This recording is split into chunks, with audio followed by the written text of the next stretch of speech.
Eu sou coordenadora e fundadora do Movimento Moleque, um movimento que existe há 10 anos, né? Ele nasceu porque eu sou mãe de um adolescente que se tornou autor de ato infracional, e aí tive um filho que entrou para dentro dessa unidade sem eu entender o que estava acontecendo, e vendo meu filho ser maltratado, e vendo as pessoas me maltratarem, vendo as pessoas me acusarem, me apontarem como responsável por aquele adolescente que tinha se tornado um autor de ato infracional, e acabei vendo realmente que nós não somos culpados. A mãe não é culpada por ter um filho autor de ato infracional. A mãe não é culpada por ter um filho que vai para o sistema DSIP. A mãe não é culpada quando tem um filho morto pela polícia. A mãe não é culpada disso. Nós, mulheres que somos grandes guerreiras da favela, a gente luta tanto, a gente passa por todas as dificuldades para dar uma educação, para dar amor, né? Para vencer as barreiras das dificuldades econômicas e para ver um filho sendo morto, sendo executado, porque o caso dos nossos filhos foram todos executados covardemente, brutalmente pela polícia, em nome do Estado, né?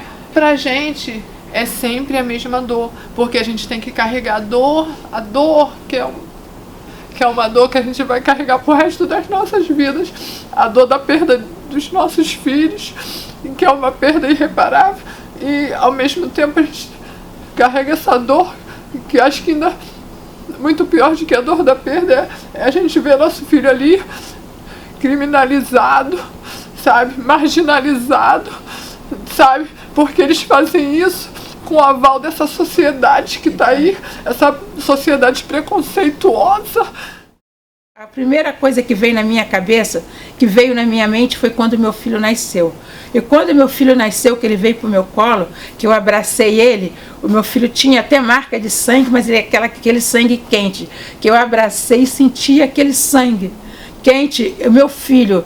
E quando eu cheguei para sepultar o meu filho, que eu não tinha conseguido ver ele ainda, que eu botei a mão no meu filho, era gelado, que eu senti o meu filho gelado e falei, meu Deus, acabou. Gente, como é que você tem um filho com a vida sacrificada? Você cria um filho, você educa, você dá a primeira sopinha, você dá o seu leite, você amamenta, você cria com sacrifício, e o Estado vem e tira, ainda dá aquela versão que você auto de resistência. Como que uma pessoa resiste à prisão com tiro nas costas? Os meninos que morreram todos levaram tiro nas costas e na cabeça. Quando a minha vizinha foi me chamar, foi eu e ela, o policial empurrou ela para ela não entrar, eu passei por debaixo do braço dele, falei, eu vou passar que eu sou a mãe dele, vou passar. Passei por debaixo do braço dele, cheguei lá e encontrei meu filho esticado. Para mim, meu filho estava algemado, né, já esperando para o carro da polícia vir para levar ele para a delegacia. Tá bom, cheguei lá e encontrei meu filho caído no chão lá. Me abaixei.